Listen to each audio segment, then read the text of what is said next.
and here is a modern winery. So if you are used to visit other wineries, here the process is very similar. We receive all the grapes outside. We do the stemming part, so we remove the stem and for the rosé. Yes, it's like it has a balloon inside which we fill with air, and so the grapes are smashed against the stainless steel part. Then we remove the juice, and the skins and the seeds stay inside the press. So that's it. The quality of the grapes is very, very high, but the amount of grapes that we have each year is it's very small compared with the young vineyards. Vision of Alentejo. This one was not here originally. It was found in our vineyard a few years ago, in the end of the 80s, when we were planting new vineyards. Wow. Time. So this would be the oldest thing that you see in Portugal. Yeah, probably. And do these have a purpose, or are they just for decoration, for commemoration? There are a lot of ideas about what was for what they were used, but they were used in the places where they buried persons after they died. Also, they were used as a homage to the gods, the fertility gods. So there are all others were used as almost like geographical points. Okay, so there are a lot of. So let's talk now about the clay pots. In Portuguese, the word is talha. Okay. So as I said, we have 114 clay pots, but you are going to see that we don't use all the clay pots. Okay. Aha. Like a museum for pots. Oh yeah.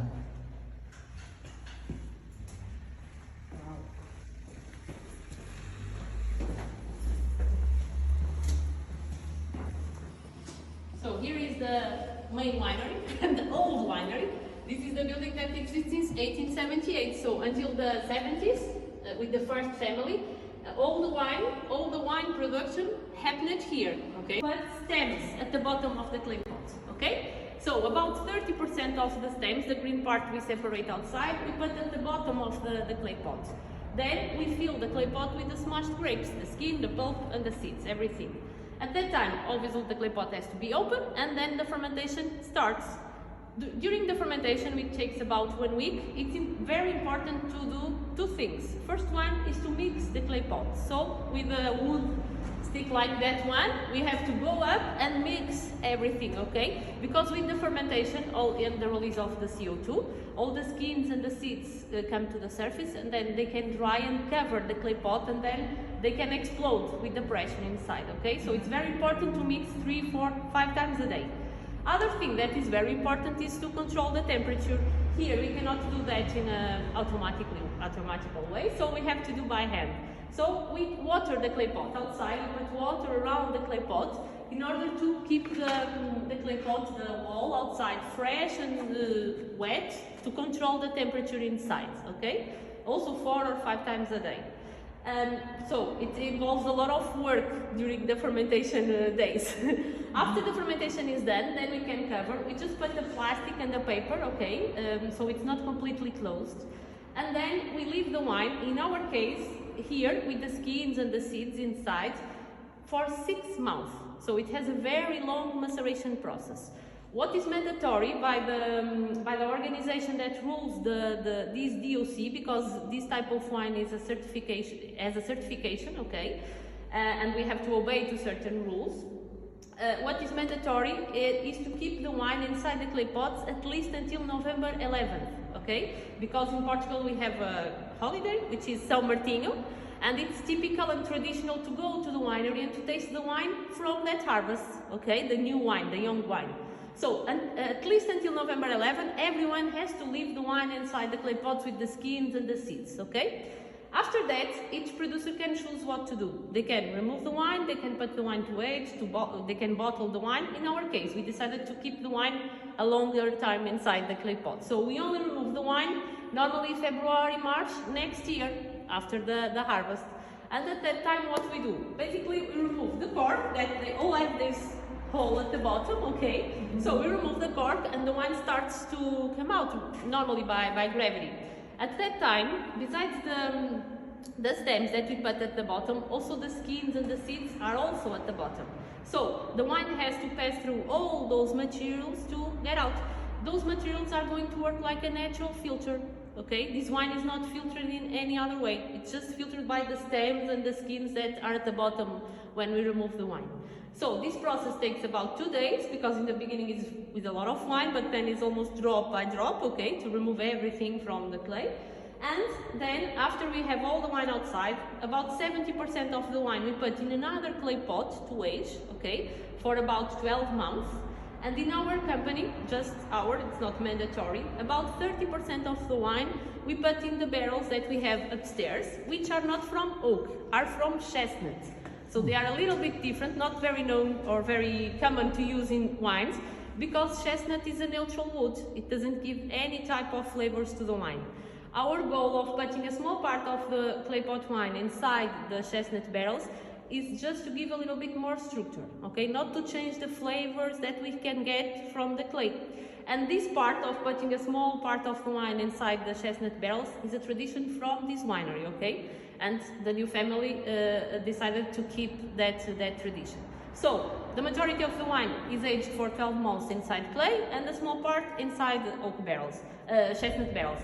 After that, we mix everything, and then it's ready to go to the market, or we can have it here as this one, as you can see. It's from 2018. It's just here waiting for being bottled. Okay. So this wine is going to have very different characteristics compared with the normal red. Okay. First one is, as you probably already imagined, this wine has a lot of contact with oxygen. So the oxygenation is very present in all this process, because the clay pot is not completely closed. The clay is not completely closed, the wall, so we are going to have a very oxygenated wine. Almost the red wine, and also the white, as I'm going to explain, they are going to seem older than they are, okay? Because they have a massive contact with oxygen during the time they pass here in the winery. Other thing is in terms of flavors. Obviously here we are going to have more mineral, more herby flavors, black spices like clove or black pepper, so something, and all the flavors that remind us herbs and some more herby flavors we are going to find in this wine. And at least they are not going to be very strong and very complex wine, okay? They are going to be light reds, with less tannins and less body than a normal red, okay? Because they are mainly they are aged in clay pots, and so they don't have anything to give tannins, to give body to the wine. In terms of color, also is going to have a very light color. So instead of the strong red, we are going to have a almost red to brown color. Okay, so it's completely different from a normal red. In terms of the white that we produced here, 100% produced here. Here we have a big difference. The white is produced as a red. So we use the skins to do the fermentation. That is mandatory, okay, to produce clay pot wine. So we put the stems the same way, we smash the grapes, and then we put everything inside the clay pot, the skin, the seeds, and the pulp. The process is very similar to the red, the wine, the fermentation, then the maceration. The other difference is that we don't put any of the white wine inside chestnut barrels. So the aging is total inside another clay pot for 12 months. So we are going to have a very different and strange white, because it's not going to be white, the color, okay? The color is going to be dark yellow, almost orange. In our case, it's almost orange golden, okay? In terms of flavors, it's almost going to seem like a cognac or a brandy in your nose, because it seems a very old white. But then in your mouth, it's dry, okay? It's not a sweet wine. So when you see the color and when you smell it, you are going to think in something sweet and very alcoholic, but then in your mouth it's completely different. It's a surprise because it's dry, it's mineral, with almost all the flavors that we can find in a sweet or liquor wine, but without the sugar. Okay, so it's a little bit strange. Normally I usually say that you have to taste it twice, because in the first one is very shocking because we are not expecting the thing that we are tasting.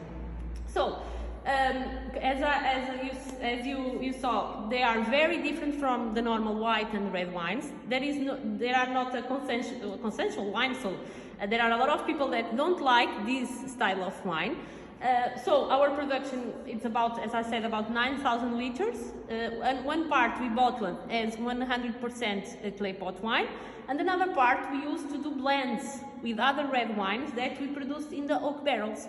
So in our company we can say that we have three types of wines. We have these two, red and white, totally produced here, so the typical and the DOC certification of clay pot wine. Then we have the brand José de Sousa, where the four wines are a mixture between wine produced inside clay and wine aged in oak barrels. And we have the young wines that are produced in the new winery that don't have the clay part in the process. They are only fermented in stainless steel vats and then aged in oak in the case of the red wines.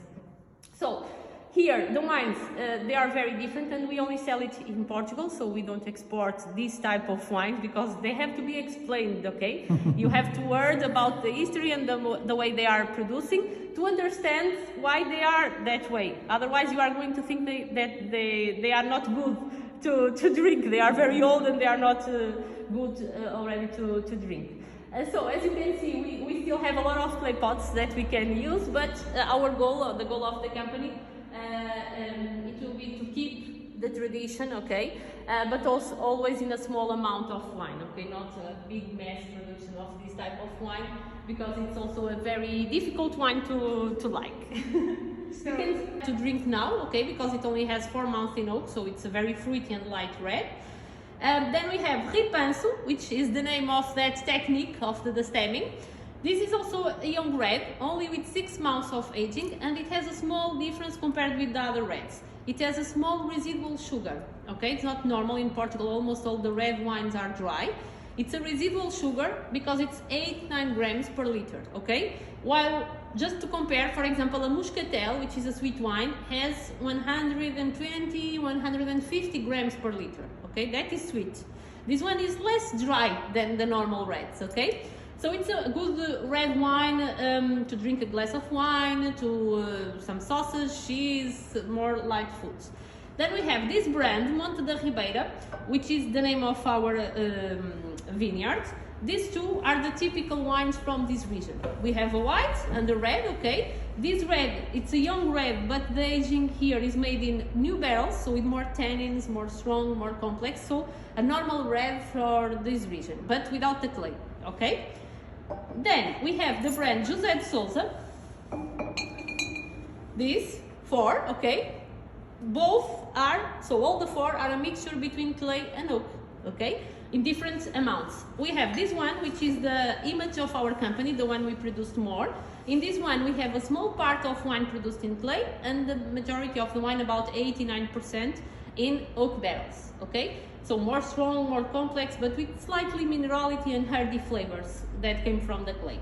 Then we have José de Sousa Reserva, Maior, and this one, which are, these three are the ones that are stomped, the ones that are from old vineyards, and we stomp the grapes with our feet. Then a part of the wine is aged in oak barrels and the other part is produced inside clay. Here we have 30% of clay pot wine, and in these two we have 50%. Okay, so we are increasing the amount of clay here. These are more complex wines because also the aging is longer, and we use new barrels, okay, for these ones. So we are going to have more strong and more complex red wines. Finally, we have the ones that are totally produced inside the old winery. As you can see, the white is not white, really. You can see? It's almost orange. Because it's almost like an orange wine, because we use the skins to produce. But besides we use the skins, we produce the wine inside clay pots. So also the color is going to be stronger because the contact with the clay, because the contact with oxygen, and because the use of the skin. So this one is the one I said that is very, very different, because you think one thing and then it tastes completely different. And this one is the red that is totally produced inside the clay pot winery. It's a light red with less tannins than any of the other wines that we have, with more mineral and more hearty flavors, okay, and more light in terms of body and in terms of color. So small, very different compared with the rest of the wines that we have. And are any of those available in the United States? I think we have, I don't have for sure, but I can see the distributor that we have there, because as we belong to a bigger company, I think José de Sousa almost for sure, but not these two. But the other ones, I think almost all the wines we have it here. But I can give you the name of the distributor there. And then you can ask for the wines, because it can change for 1 month to another. They can have one or another wine different. But we have a distributor there. So for a person that enjoys very much the wines of the Alentejo, the ones made in clay, do you think it is too different? Yeah, it's too different, because normally Alentejo is associated with strong and complex wines with a lot of color, a lot of body, very intense wines. And for example, the red from clay is the opposite of that. Okay, it's a light red with less body and less tannins. Okay, but you can normally what happens is, when you like a lot of red wines, normally you like the white from the clay because it's a strong and complex white. When you are more a white wine person, you like this red because it's a light red and less complex as a normal red. But you can even you like Alentejo wines, this one is a special one. It's made in a completely different way. So probably it's not going to be a wine to drink every day, as these ones that we buy to have in our homes and to drink more frequently. It's going to have to be a wine to a different tasting, to open something different, to a special occasion, because it's completely different from the normal.